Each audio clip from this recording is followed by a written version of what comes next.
Welcome. It's Laura Radford from Grant Associates. It's Radford. Floor is yours. Cool. I'll take it away. Good morning, everybody. Hello and welcome to our session. As you can see up on the screen, it's called Leveraging Online Platforms for Equity and Excellence in Education. So a very big fancy title for something that is relatively straightforward and that I'm really excited to share with you all today. So as Desmond said, I'm Laura Radford. I'm a corporate trainer with Grant Associates. I am very pleased to be here today and discuss a vision that we have in which we can use online platforms for coordinator education in order to increase access to learning resources. And as a result of that increased access to learning resources, we can augment coordinator ability and fluency. And then what would follow then, resulting from this improvement in coordinator knowledge, would be a more confident student population as well. So let's dive in. Before we can really get into the weeds about online platforms and how they make our jobs easier and more effective for student population, we need to address the big elephant in the room. And that's all of the changes that we have all experienced to our work in the last year. And we also need to discuss the concept, strange concept in some ways, of a remote internship. What is it? All of these concepts are invariably interlinked. Before we can address that, though, let me just give a big round of applause, kudos, props to each and every one of you for being flexible and agile in the way that you work. Just a little bit of leveling here. I was a public school teacher for over 10 years before I made a career shift and went into corporate training and technical education. And I want to really offer just my empathy, I think, regarding all of the changes and shifts and alterations that you've had to make to your manner of work in the last year. It's incredible what I've seen people be able to do.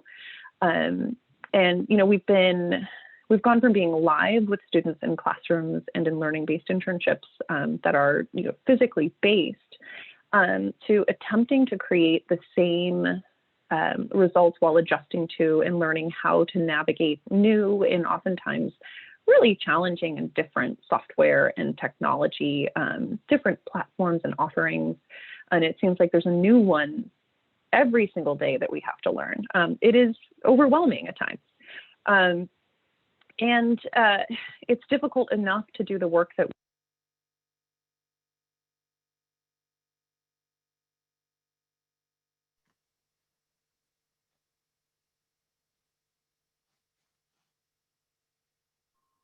Laura, your audio went out. Laura? Sorry, that was my fault. Pardon. Can you guys hear me now? Yes. Yeah. Okay, good. I'm glad. Okay, where were we? Well, I'll just go back a little bit. So we were talking about the nature of internships, the fact that we've had to make a massive shift in the way that we conceptualize them and the way that we actually physically are a part of them. So the very nature of an internship seems to be tied to physical presence and location, and that switch to turning it into something virtual must be very, very hard to wrap our heads around. So, you know, I think from all of our students, a huge thank you for being able to have the flexibility and the willingness to make changes in the name of education. So now on to the idea of remote internships and what they are. As I just said, it's a tricky concept to wrap your arms around. We are used to interns being present in our workspaces, and given COVID-19 and the various changes that it has brought to us, this is simply no longer possible. A physical-based internship cannot be done for the very pressing and real reasons of health and safety. Hence, remote internships. A remote internship is, of course, 100% virtual, which changes the nature of the work that students can do. Students can't make copies or coffee, but the good thing is that the work that they do can be more deeply aligned to their career pursuits. So some of the benefits of remote internships: higher cost efficiency, no commutes. The list really could go on and on. But students on a remote internship are going to need to put forward a stronger level of maturity and ability to work on their own than perhaps a student would in a classic internship. So tasks and responsibilities need to be laid out with a lot of clarity.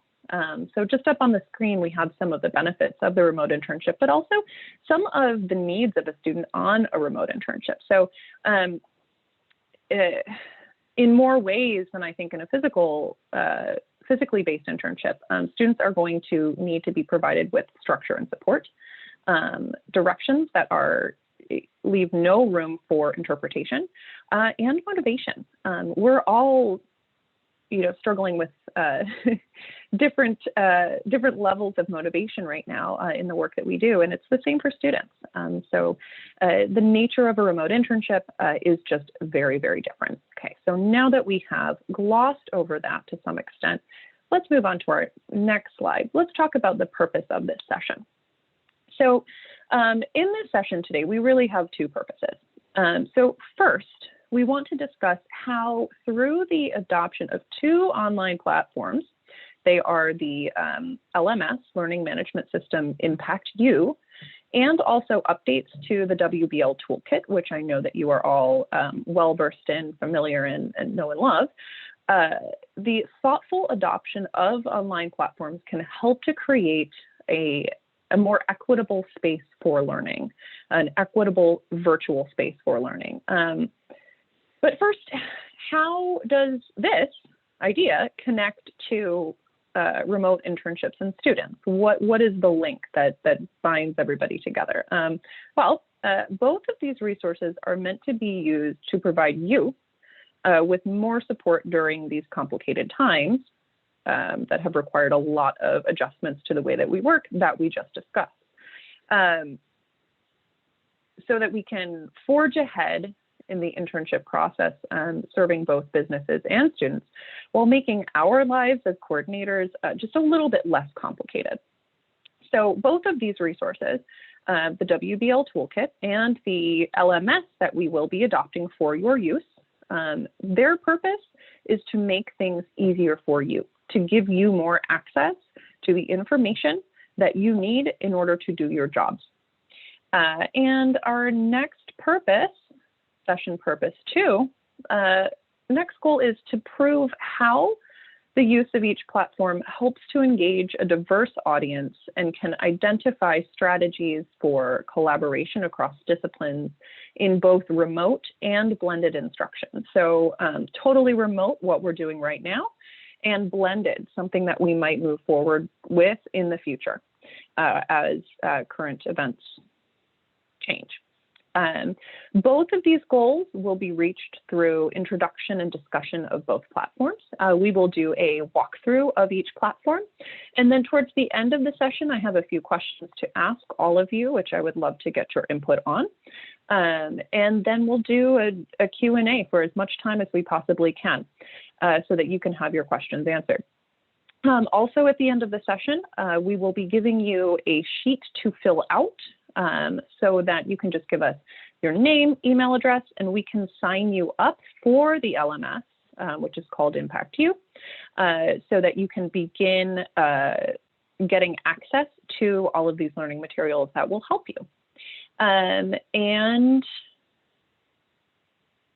We will do that towards the end of the call. So if you have questions, jot them down, and we will go over them more towards the end of the presentation. All right. So I would like to talk a little bit about learning management systems. I know that most of you on this call have some background, probably a lot of experience with the WBL Toolkit, but you may not have the same level of familiarity with learning management systems. So to begin, let's talk about what an LMS is and how it can benefit you and the work that you do. How does it apply to your life and your work? An LMS is a software application, and what it does is it helps with the administration, the documentation, the tracking, the reporting, the automation, and the delivery of educational courses. So a learning management system is what makes online learning, something that we have all become very familiar with in the last year, possible. So LMSs have become increasingly important over the last few months. We most often use an LMS, learning management system, when delivering asynchronous learning content. So imagine logging into an online portal to take a yearly mandated training on, say, code of conduct. You take your course, you learn, and you take a brief knowledge check at the end to assess your learning and your understanding. Most of us have done trainings of this type. Most of us have logged into an LMS before. If you've ever used something like SAP Litmos, there's also Blackboard as a big one. And most of our students are familiar with these as well. The utility of a learning management system exists really in the capability it has to deliver training, but there's something a lot bigger than that. Delivering training is one part. However, it's also in its capability to create a record of who has taken what when, how they have done, and to store that record.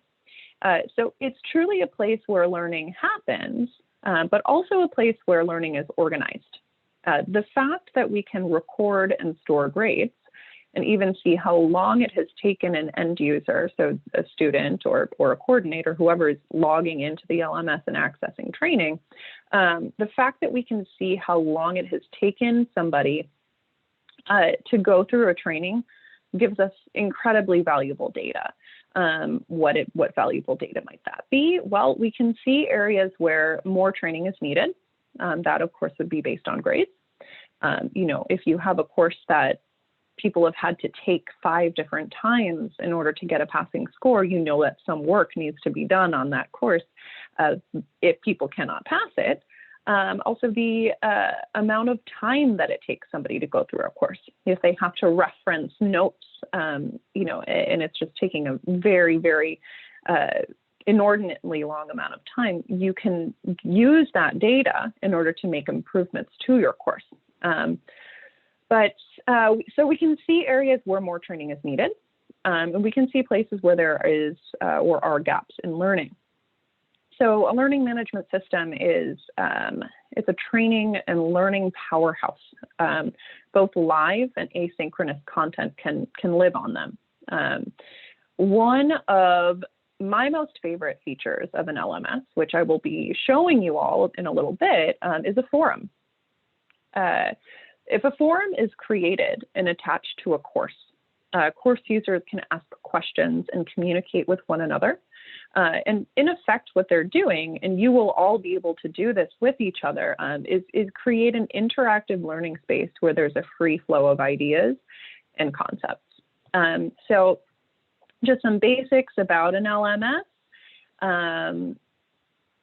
up on the screen. If you have any questions about LMS, learning management systems, please feel free to jot those down and save them for our Q&A towards the end. I love to talk about them, so I will do my best later to answer any and all questions that you have. All right, so moving on to talking about our platform. So as I said, we have been prepping and will be rolling out to you all an online platform for your educational needs. These are not geared towards the educational needs of our students per se. They are for you. What we have done is we have packaged a number of webinars into every single webinar has a course. And so you will access the webinar, but then there are a bunch of other really helpful materials related to that webinar. Okay, so exactly what each course contains, we will go through in a moment, but it's a full course of learning based around the central ideas that are presented in the webinar. But now that we've spoken to the more general nature of a learning management system, what it is. Let's talk about ours, the one that you will be accessing on a regular basis, hopefully. So while the standard use of an LMS, I will make this clear, is geared towards the relationship between the instructor and the student, and it provides a simple platform for the sharing of educational materials, including online courses, what we'll be doing is a little bit different. Instead of using this platform for the traditional audience, i.e. students, we have designed a platform expressly for the use of work-based learning coordinators. We will be using, it's called Impact U, which is built on a platform called Moodle, which if you have any experience with that, that's great, but you certainly don't need to. You're just going to be accessing it as a student. We have branded it for CTE to provide you with a familiar look and feel when you log in. Everything's going to feel like you're just heading home, heading to work. And we have built this portal with the coordinator in mind. And the intent was to stack the platform with all of the learning needs a new or seasoned coordinator might need to brush up on skills. And you will be able to access, as I said, every single course will contain a number of elements. So you'll have kind of the heart and soul of the course, which is the webinar pre-recorded. It is not live. These are coming from last year right now, and we will continue to update those. But then every single course will also have any print documents related to the webinar, anything helpful, any helpful information, files, downloads, any infographics, fact sheets, job aids. And then there will also be, there's a forum component so that you can ask a question and gather answers about your question from your peers. There's also an exit poll so that you can kind of rate the efficacy of the course and let us know what else you would like to see. And there's also going to be a knowledge check. So very quick, you can think of it as a quiz. I prefer to think of it as a knowledge check. And just 5 quick questions where you can test your knowledge of what you've just gone through. Okay, so next let's talk about the platform itself and the benefits for you. Why, first of all, have we created this forum? We did talk about this a bit, but I think it bears repeating. We were searching for a solution designed for the coordinator audience, expressly that would create a platform wherein documents, training pieces, and conversations could be had and shared seamlessly. I know that what I've seen done in the past, if we're sharing things on SharePoint, sometimes SharePoint just gets a little disorganized, messy. Both of those words work. I've seen it happen before. We were looking for a solution that would just keep everything packaged very nicely, very seamlessly. And I will walk you through the platform momentarily. But first, let's just lay out a little bit more what you're going to be seeing, which I did gloss over just a little bit. So these courses are not time-stamped. They can be accessed at any time, anywhere, as long as you have login credentials, which you'll be giving me at the end of this webinar, the information that I need to create your accounts. So we'll get you all squared away quickly. Courses can be taken at your own pace whenever you want. All of the activities in a course are split apart. So, if you just listen to the webinar, you're going to get a check mark for that.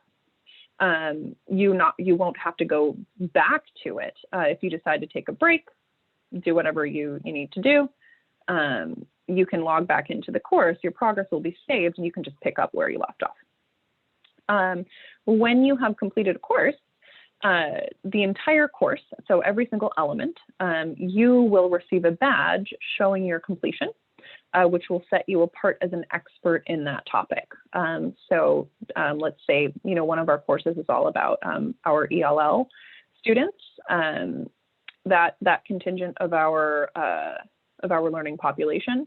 And so once you finish that entire course, you are marked as an expert in that area, which you can then share with people and show them all of the information that you've learned.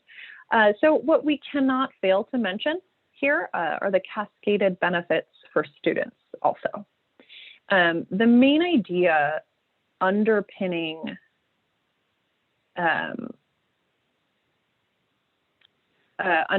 this entire, oh, we went back. Sorry about that, everybody. Main idea underpinning the creation of this forum is really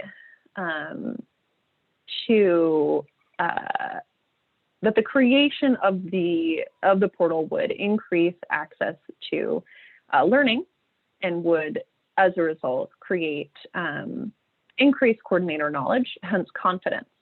So if dedicated use of this platform is going to increase coordinator confidence in their abilities, it follows that student confidence will increase as well.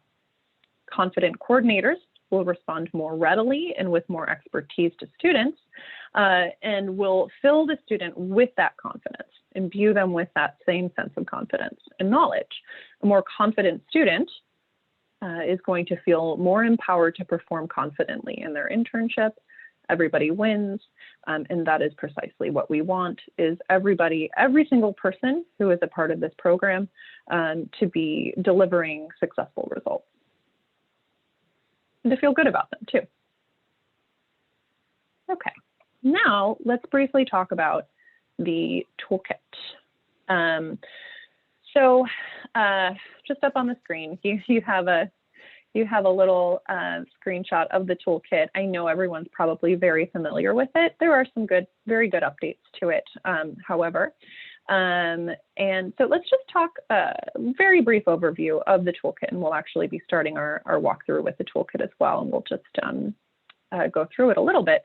But it's a very powerful resource. Let's discuss some of the most important attributes that the toolkit has. Namely the work-based learning overview, the activity guides, all of the resources for yourselves and ones that you can distribute to students. I won't discuss them at great length here because we're going to be taking a look at the platform itself in just a moment. But it is important to mention these. And also, this platform was put together with such care and attention to your needs.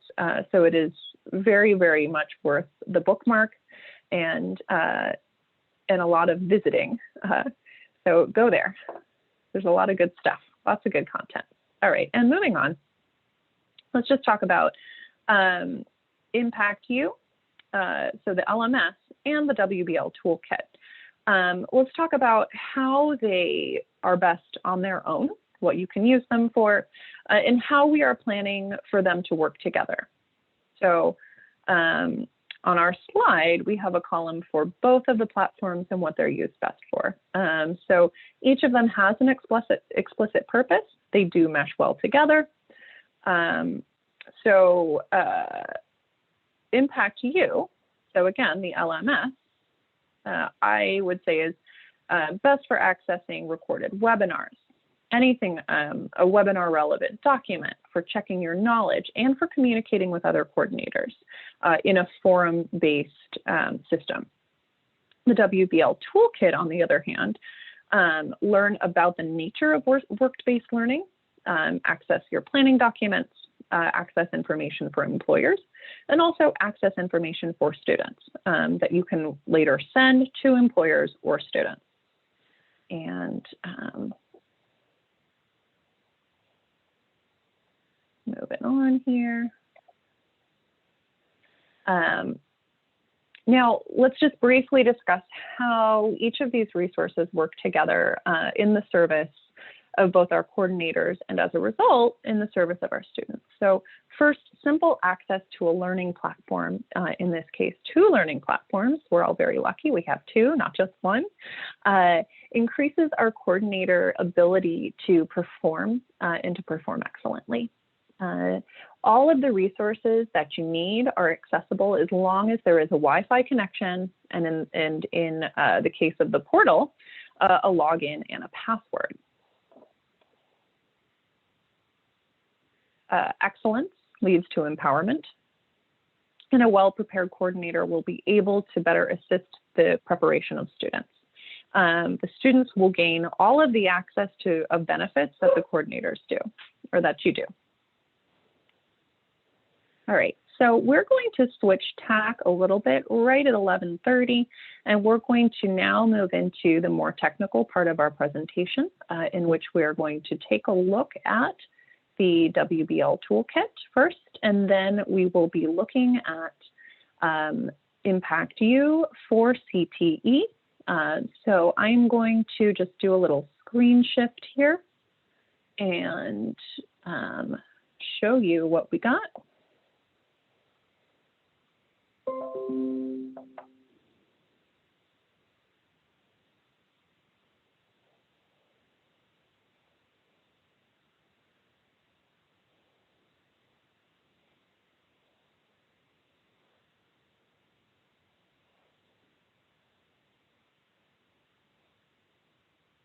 Apologies for the technical difficulties. We're having a little bit of difficulty with our meeting controls here.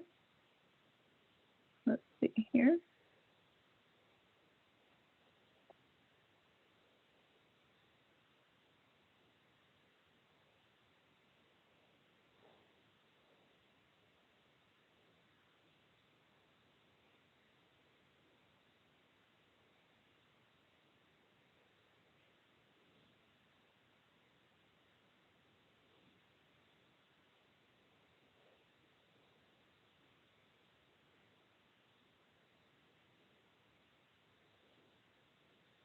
Okay, before I lose everybody's attention, let's see here. I am not seeing my option to stop sharing and then share again. Desmond, I am reaching out to you for help. This is the very human side of presenting. There we go. Okay. Share my screen for a second. Now you can probably share back.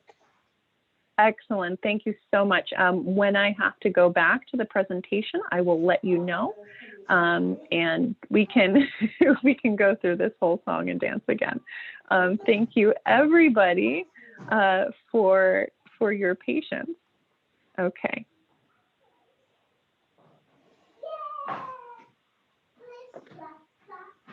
Okay. All right. Great.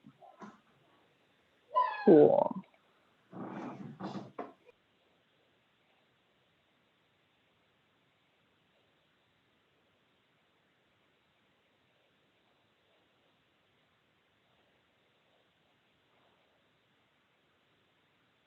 So as we're trying to, I guess, upload the thing, one question that did come up is whether the system is currently used to track student WBL activities and enter student data. That is a great question. And the answer is as follows. Right now, no, not used for tracking anything related to students. Perhaps that's something for the future. Right now, that is not the case. This is a portal for coordinators only. Of course, it could be used as a very powerful tool for students as well. But right now, there will not be any student information in the system logged or tracked. Students will not be given usernames or passwords. They will not be logging in. Okay, now, $1,000,000 question. Can you see my screen? Yes, I see a blue screen.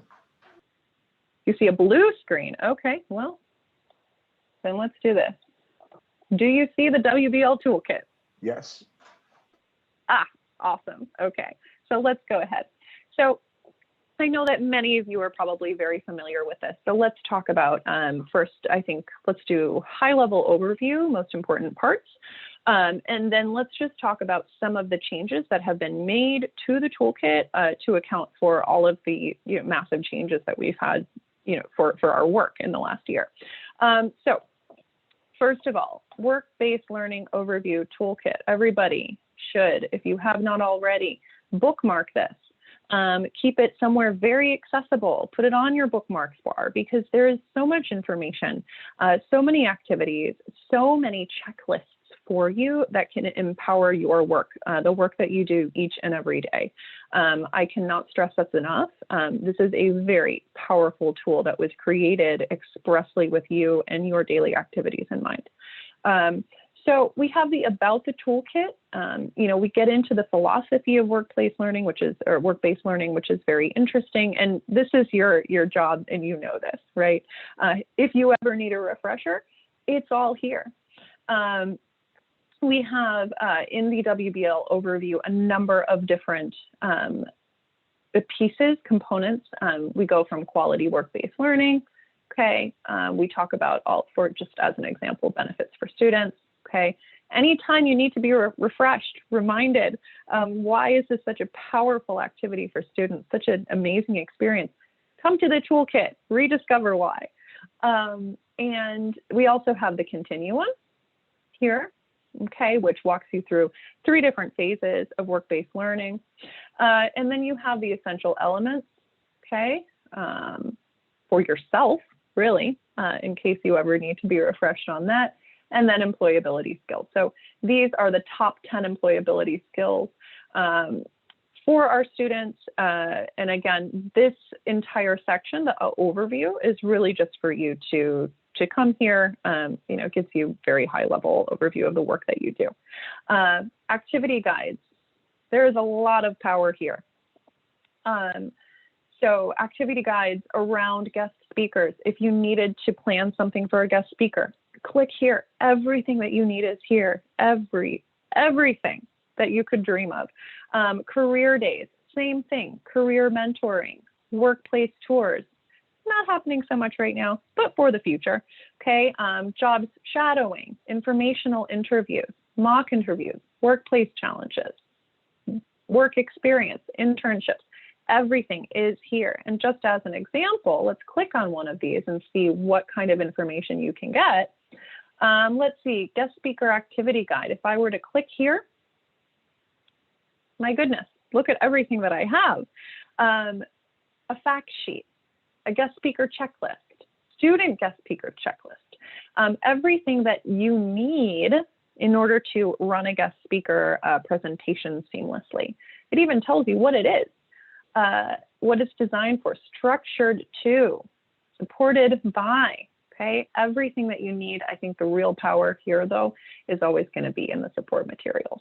And then we also have coordinator checklists. These are very, very helpful for you. Okay, walks you through everything that you need to do. Even you have a timeline here.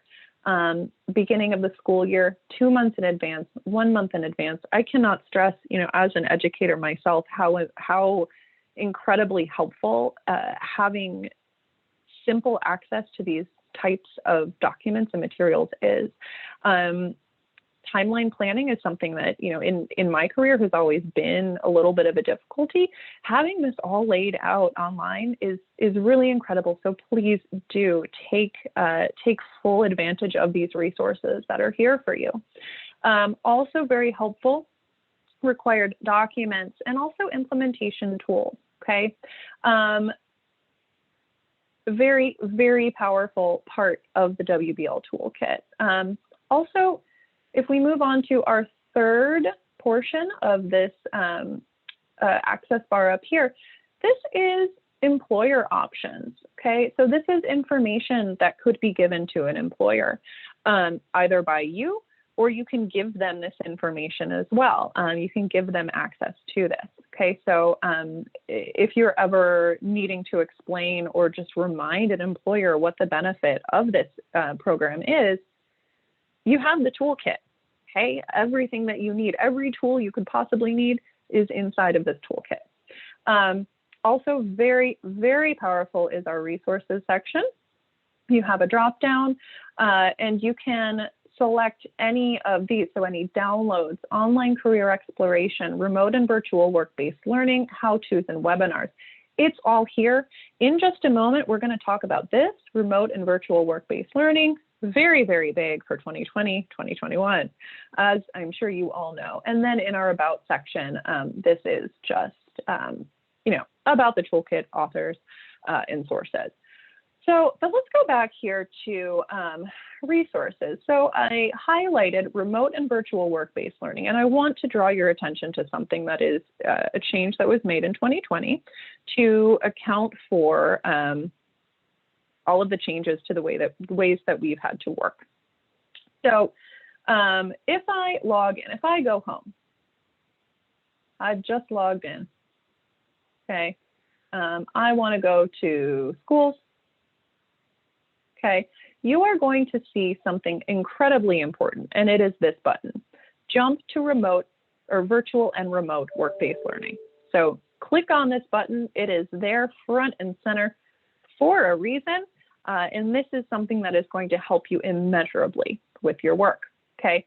So introduction to remote and virtual options, very big deal. So talking about what all of these different things are, and then a summary of all of our online options that we can do now in these, you know, unprecedented circumstances for the kind of work that we do. So we can, how all of these different options have been adapted or can be adapted to be totally online, okay? So even something like a career day, something that you would not conceive of as a virtual activity, it can be done virtually, okay? Something like job shadowing, what can we do? Well, that's one thing that doesn't really lend itself to remote or virtual activities. So there are some ways in which the nature of our work has changed, and we haven't quite yet been able to figure out a suitable online option or substitute. But there are plenty of other things that we can do, right? You click on internships, really, really important. Remote internships, we have career and study guides, okay? Virtual internships, all about them, okay? And activity guides, okay? So a high-level overview, an overview nonetheless of a resource that I know that you're all aware of, but it is something that, as I said just a little bit ago, contains so much power, so many documents, activities, really so much that you can use. So do use it, please. And next thing that we are going to share is, I'm very excited to share this all with you. All right, I'm just going to ask the question again. Can you see my screen? Yes, we can. Awesome. Okay. So we are entering the Work-Based Learning Coordinator portal. And I will say this one more time. At the end, very end of this call, you will all be filling out a form in which you will give very, very basic information to me so that I can create your access to this portal. So what you will need to give is just your name, your email address, and I believe we're asking for your school as well, I believe. And so you're not going to be giving, you know, tons and tons of information that is not needed to have access to this portal. We just need the basics. So you will give me that information and you will be able to access the Work-Based Learning Coordinator portal. As you can see, we have branded it so it's nice and familiar for you. New York City Department of Education, so you don't forget. And let me get you down to the view that you will see when you log in. All right, everybody. So this is essentially what you are going to see when you log in. There are going to be a number of courses that you will that all of you will have access to. So first of all, we're going to take a look at this sample course today. Who are our ELLs? Some of you may have attended this webinar in October, so it will be familiar to you. Some of you may not have. And guess what? Now you have complete, total access to the webinar that occurred a few months back, thanks to the technology that is provided for us by a learning management system. Okay, so every course has a description. Of course, this course is going to provide you with an overview of the division of multilingual learners, expand your understanding of English language learners, and highlight strategies you can apply in your daily work with ELL. So when you find the course that you want to take, or maybe one that you missed, you weren't able to get onto the webinar and you need to now do this asynchronously, or you just want to brush up on your knowledge of ELL, click here. And this is the inside of a course. So this is exactly what you will see. As you can see, it's pretty straightforward. So each one of these sections that has a check mark next to it, these are the sections of the course. So we talked about this a little bit earlier, but as in many things, you can talk about something forever, but until you see it, it's not really going to coalesce. It's not going to make sense. It's just a concept, right? So this is what I was talking about. This is the Work-Based Learning Coordinator portal. So you're always going to have an announcement board. If anything is new, or if anything has changed in this course, if any new element has been added, let's say that you all want some changes to the quiz. You request that I make some changes to question number 3 because it wasn't a good question, okay? I'm fine with constructive criticism.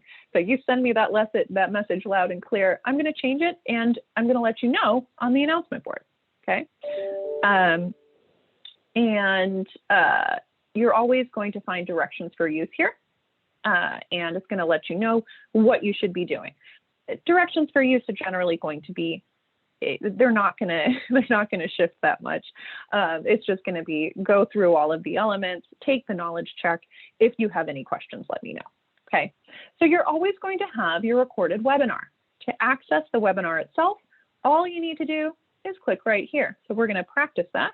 Boom. And your webinar will be here. And you can just plug in and you can listen. Okay, if you click here, back to ELL, that's the base of the course. So we go back, helpful resources. If I click here to ELL resources files, there are a bunch of different ways this can be done. This one is just going to download all of the elements of, all of the print elements of the course right to your computer.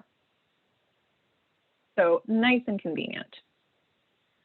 Okay, and then we have an interactive forum. Okay, so if you want to access the forum, all you need to do is click here. Okay, so I've already posted a discussion topic. No one is by under any means required to answer it. It was, it's mostly a test to show you how it's going to look. But anytime that you want to add a discussion topic, you have a question around English language learners, English language learning, or something that is inside of the course, something, a mention that was made in the webinar itself. Instead of casting around trying to look for answers, ask your answer or your question right here. Add a new discussion topic and ask your peers. Anyone who is enrolled in the course will receive a notification that a question has been asked.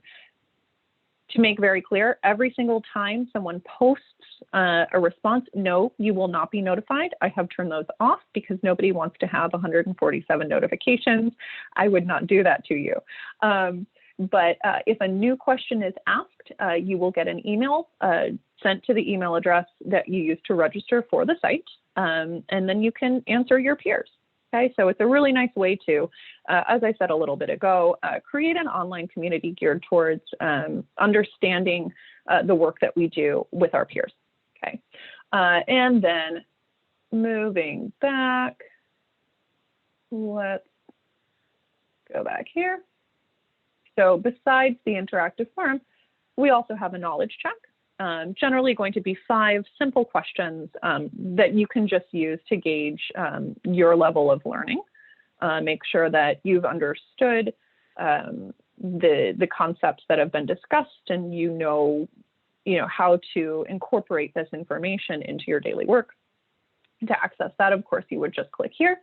And then there's also something that I've titled a course efficacy poll. So how well is this course working? Does it work for you? Give it a 10. If it's not working for you, give it a 0.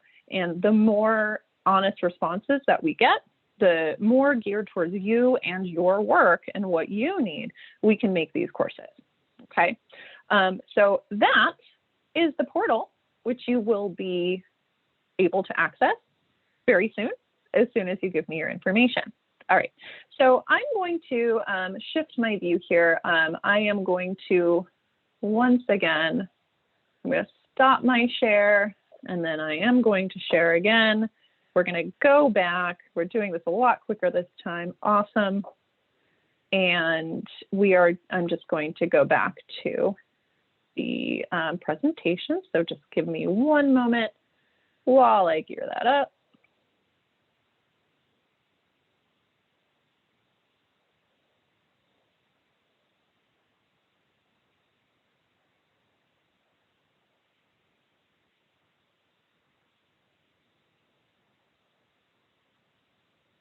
All right, so everybody should be back on the presentation. Could somebody just quickly confirm that that is what you see? If no one says anything, I'm just going to assume yes. Yeah. Awesome. Awesome, great, okay. So let's move on to our very last slide. And this is where you get to talk. So we're going to talk about putting ideas into practice. So let's talk about a few things. And yes, I do want to answer your questions. So we'll save them. Let's go over these 3 questions first. And then if you have any questions that you would like to address with the group, or get other people's input on, or just ask a question of me, we can do that as well. We still have, let's see, we've got 25 minutes, and that time is yours. I would like for that time to be yours, in fact. So, okay, first question. How might you use the toolkit to set up a guest speaker hybrid activity? I want you just to think about how you have used the WBL Toolkit in the past. You can address your own experience with the toolkit and setting up a guest speaker hybrid activity, or just a guest speaker activity. We're not really doing anything hybrid right now anyway, so maybe a better question to ask would be a remote activity. How would you use the toolkit to set this up?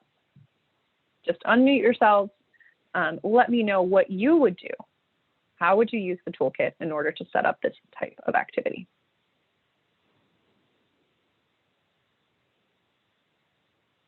Everyone wants to answer.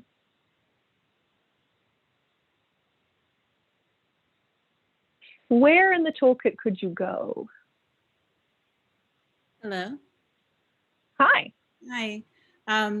I would actually use the elements from the toolkit to set up the forms that my students can complete, the surveys and the different questionnaires that my students could use during the guest speaker's presentation.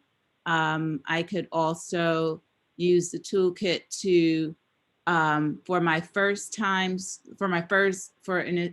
initial guest speaker, virtual guest speaker, I could use the toolkit as an introductory point to just explain to the students exactly what this process is going to look like, what are the protocols, and how to go about holding questions until the end or until designated points in the presentation, just so that it is more organized and structured in a professional way. Great, that's an excellent answer. So it sounds like there's certainly a lot of things when preparing for this type of activity that you would and could, or could and would, use the toolkit for. Anybody else want to weigh in?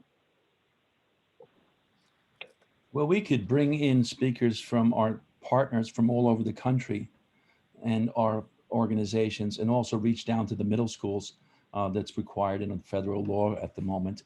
And so to increase career exploration and cohesiveness within the CT community, not only in New York State, but throughout the country. Also a great answer.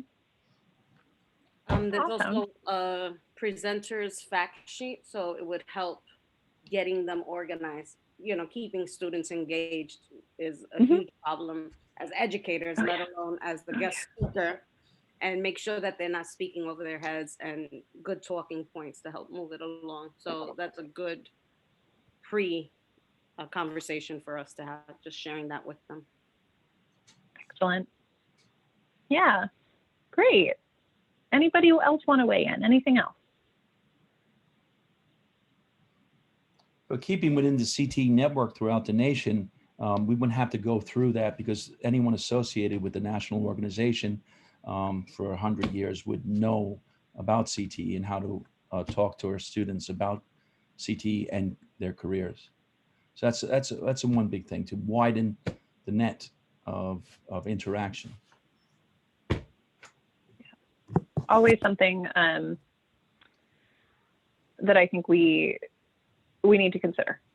Yeah, it's widening that net of interaction and our reach, right? Anybody else want to weigh in with ways that you have used the toolkit or can conceive of using the toolkit, not even for a guest speaker activity, but what has been your go-to with the toolkit? How have you found it most useful? Just so, you know, if there's someone else on this call who doesn't have the same level of experience with the toolkit, let them know what you found it most useful for.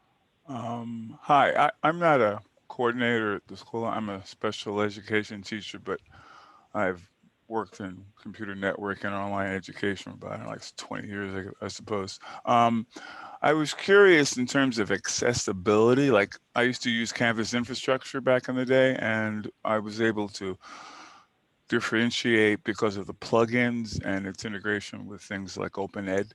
So I'm just curious in terms of organizing things, as we have a diverse amount of different types of students, some with autism, some gifted.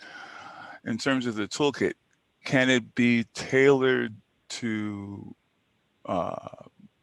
modified, you know, to appeal to different types of, I know you mentioned ELL students, but I was just wondering, because that's a big problem with students who want to do internships. Sometimes their abilities or current levels may not be, how can I put it? They might have accessibility issues, let's just put it that way. Sure. Yeah, I think that's a very valid question, but it's also really important to recognize that the toolkit is used more for the coordinator, right? It's not designed for the student per se. It's designed to benefit the student only through the materials that the coordinator decides to send, right? But you know, I understand the tenor of the question in that, are we able to modify those resources that we would send students to make them accessible for their needs? The answer there, I think, is, can we do that? Sure. Okay. Who is going to do it? I don't know. That is my very honest response. But you know, I will say that accessibility is an incredibly important issue, and there are always ways to come up with an accessible version of something else. So, for example, you know, if I'm sending out a print sheet, you know, if I'm sending out a checklist, you know, we might want to brainstorm the ways that we could alter that checklist for somebody who has a Lexile issue, or somebody who, you know, any manner of things, right? So that is an incredibly important question, and something that I have run into often in my work outside of this particular project. You know, I create curriculum. It's a big part of the work that I do, and we try to always make an accessible version. You know, because we can't always just rely on a screen reader, and sometimes a screen reader is not enough, right? You want to be able to give your learner more, but that is possibly a topic for, that's a big topic and maybe one for an entire other webinar. But Thanks. yes, absolutely. I appreciate the tenor of the question 100%. Thanks. All right, so let's, of course. Hi, Mr. Chakwe. This is Ms. Johnson. To answer your question, I know in my classes, when we were in person, I would definitely modify like the forms in terms of the forms that I would have my students fill out in terms of keeping them focused throughout the presentation. Like I would give them different viewpoints to think about or question prompts to think about. And when this toolkit was first designed, I used the samples that were in the toolkit, and then I modified them based on my class needs. So it's definitely room for adjustments. Okay. And a teacher can scale it to the individual needs of their students. So it is definitely possible, but it's a good starting point for teachers that don't know where to start. Right, because I mean, one of the things I've seen in corporate, and like I was part of the Y2K project for Chase Manhattan Bank back in the day, and we had different corporate users who had to work remotely, but it wasn't so much an issue of getting them devices, but the LMS or the learning management program of what we were doing, the tool itself was not streamlined enough. I mean, they modified it, it was Chase, to be able to give the manager resources or plugins that would facilitate not so much giving something to the user, but making his life easier and providing and finding those resources in a limited amount of time. Sort of, because you can always find something, but if the tool you're using in terms of corporate workflow or educational workflow has in mind different languages, for instance, and plugins, so that when you do push it out, whatever app you use or phone, it's easier. But on the back end, if it's not designed to help you design, it just takes more time, that's all. Sure. Yeah, understood. All right, so let's move on to our next question. Being that, or considering that you have not yet accessed the coordinator portal on your own, the LMS, how do you think you might use it to inform your work? What can you imagine yourself doing in that portal? Tell me your thoughts, and then we'll move on to the next question, which is the one I'm very vested in.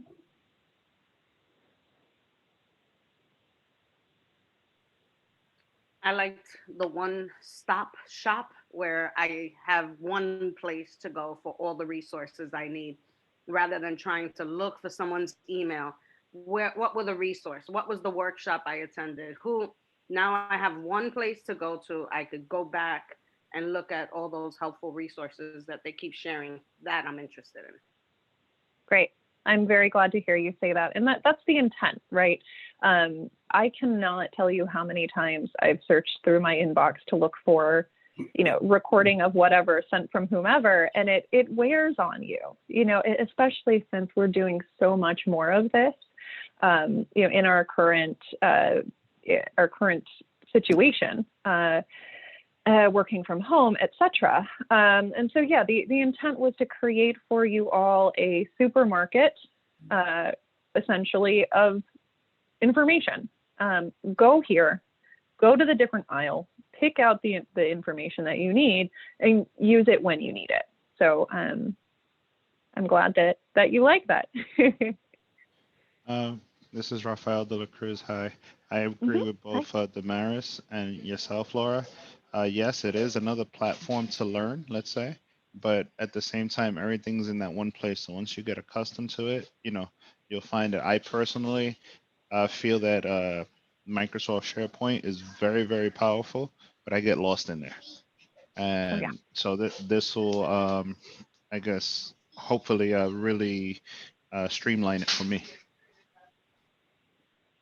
That is the hope, Rafael. That is the hope.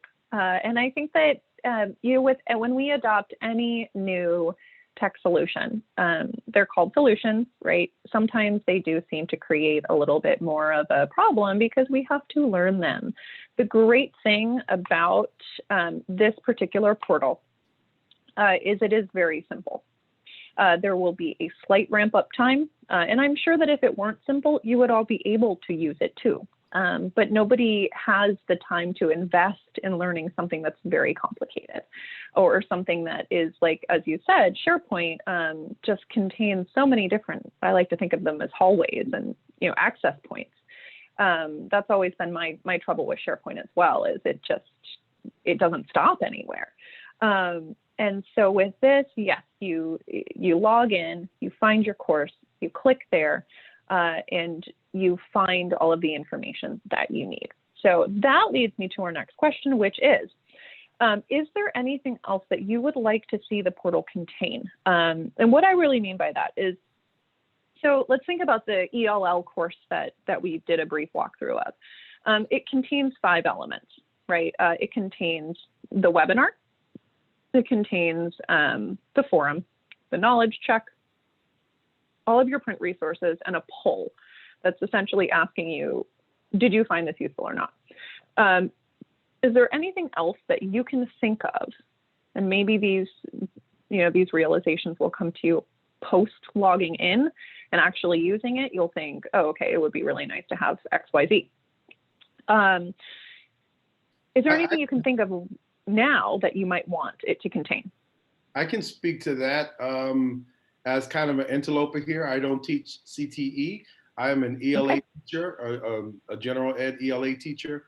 And first of all, the platform looks amazing. And all I could think of was how my ELA world sometimes needs to connect to real world when I'm doing the fictional things, and how sometimes maybe your world needs to connect to something a little more less real so that students who can't access it can. And I'm just thinking of like an intercurricular like tab where you have students create resumes for main characters and protagonists, or you can have them weigh in on how well would this person do this job, what skills do they lack. And when students grapple with that question of strengths and weaknesses, you probably can have them first attack it through like a character in a book and ask, what are the strengths, what are the weaknesses, and then that could help them. So as an ELA teacher, I'm excited.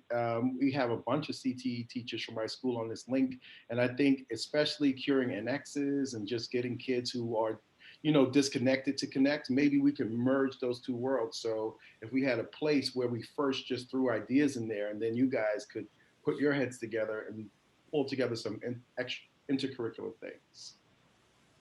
Well, and that's also the forum too, right? That I think that's the power. I've heard people say that, you know, like a chat forum is kind of old fashioned, or a discussion forum is, you know, it's lit from like 15 years ago. I love them for the reasons that you're highlighting right there, is that you can ask a question to all and sundry, and you can also include links in your responses. So you want to link to something that you designed and you did with your students. Again, just you know, remembering that this portal is not at this point in time for the students themselves. It's for coordinators and educators. Just so for it would be for the educator to make it more share, accessible and shared and cross boundaries, history, ELA, yeah, that type thing. I think that's a fantastic idea, and that could be done through the forum. That could be done also there. I'm thinking other ways that could be done. We could create, I'm not sure that we want to do it this way, but it's always an option. You can create like a request for information from your peers. So it's set up as an assignment, and then everyone would have to turn something in by a set date.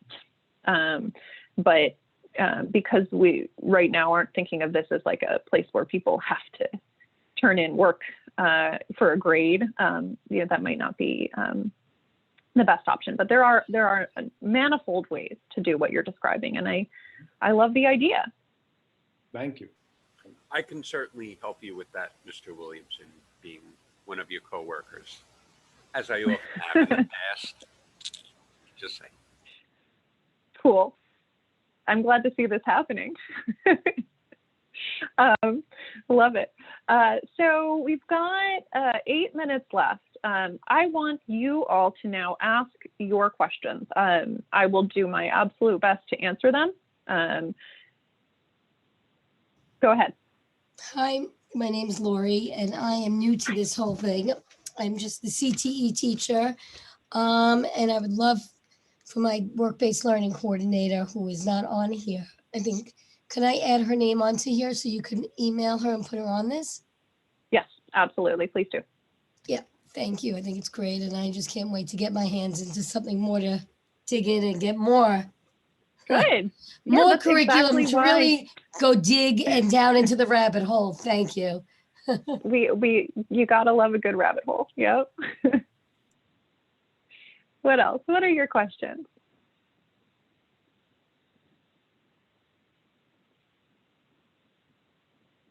Anybody?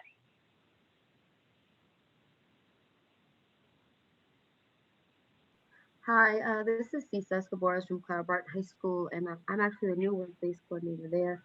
And like the word new, I'm trying to get myself into everything and trying to figure things out. But unfortunately, I was given this huge task and not given really time to do it. So is there any way or in your platform that kind of prioritizes or has some type of checklist as to what should be done first, second, and third to save time? That is a great question. That does not exist right now. But you know, when you describe your situation, I think that there is definitely a market for that. So I think what we can do to help you, well, and I think that because it's all based around webinars that started in October and then extended up through recently. I'm not sure how we would decide what's more important. I think that might be best left up to your unique population, where you are, with whom you're working, really. And so you might want to interface or connect with a coworker, go through the titles of the courses and ask that question, because I think that's something that's going to be specific to your school, your population, and your needs. So I apologize that that's probably not the answer that you wanted, but we can certainly think about creating a checklist moving forward too. Thank you. To piggyback off of that question, the checklist will be amazing. But if there's, different schools did different parts of that checklist like really well, like exemplars, let's say, or examples that schools, especially with newer work-based learning coordinators, they could kind of see examples and kind of get the gears turning, let's say. Okay. Yeah, I think the idea of an exemplar, that's excellent. I really like that. In fact, I just wrote it down in my notebook so that I can do some thinking on that and how maybe each course could have an exemplar or like a how to use this course. I think work in progress, but I appreciate that suggestion immeasurably. That's great. We got 4 minutes. Who else? Laura, really quickly, sorry to interrupt. I just wanted to let everyone know I dropped it in the chat, but I'm going to drop it in the chat again. This Awesome. is the link for to give us your information to register for Impact U. Okay, so we can for anyone who is unable to officially register for this session today, we can also use this as a backup for that. But the link is dropped in the chat again, so folk have that. All right, I'm back off. Thank you very much, Desmond, for everything. And for creating that form and getting it out to everybody. So yeah, please do fill it out, send it back. and we'll have your login created shortly. Not today, but definitely I think we'll have you in. If not by tomorrow, then by Wednesday, you will receive an email informing you of your login and your password. And it is as simple as that. It's amazing that some things are actually simple. Anything else? Questions? 3 minutes.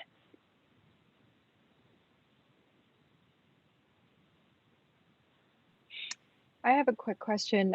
Would it be appropriate for CTE teachers that are not also the work-based learning coordinator to have an account and have access? Yeah, I think so. I think that's absolutely valid. I think there is absolutely no information on this site that should not be shared among educators. You know, it's kind of like open source, meant to be shared information as far as I know. And so my response to that would be, if there is an educator who you would like to have access to this portal, you know, drop their name and information, and they will have a login created. Great, thank you for clarifying. Yes, absolutely. Hi, I have a question. I'm not a CTE coordinator, but I am the special education transition, you know, TC leader or whatever. Okay. Whatever they keep changing the name, whatever it's called. Okay. Would this be helpful for us as well? I think it could be. I don't think it could hurt at all. I think that there's valuable learning to be had. And, you know, as I said, you can go through the courses and, you know, kind of treat it as an a la carte offering, you know, learn from the items that you think are going to serve you. And if there's something that you think this is not applicable to the work that I do, leave that one behind. Okay. Okay. So what we do is just give you our email address, which we did earlier, right? Okay. Awesome. Yep. Fill out the form, send back the form, and you will get your dedicated login and password. Sweet. Thank you.